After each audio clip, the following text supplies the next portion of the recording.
نحمدہ ونصلی علی رسولہ الکریم اما بعد فاعوذ باللہ من الشیطان الرجیم بسم اللہ الرحمن الرحیم۔ ایمان کا بیان۔ اللہ کے نزدیک سب سے زیادہ محبوب وہ کام ہے جو ہمیشہ کیا جائے۔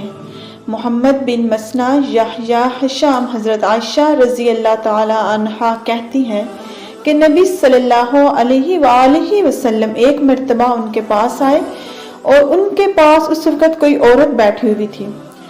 آپ صلی اللہ علیہ وآلہ وسلم نے پوچھا کہ کون ہے؟ عائشہ رضی اللہ تعالی عنہا بولی کہ یہ فلاں عورت ہے، اور اس کی نماز کی کثرت کا حال بیان کرنے لگی۔ آپ صلی اللہ علیہ وآلہ وسلم نے فرمایا کہ ٹھہرو، تم اتنے اعمال کی ذمہ داری اپنے اوپر لو جن کی ہمیشہ کرنے کی تم کو طاقت ہو، اس لیے کہ اللہ ثواب دینے سے نہیں تھکتا تا وقت تم عبادت کرنے سے تھک جاؤ، اور اللہ کے نزدیک سب سے زیادہ محبوب وہ دین کا کام ہے جس کو کرنے والا ہمیشہ کر سکے۔ صدق اللہ العظیم۔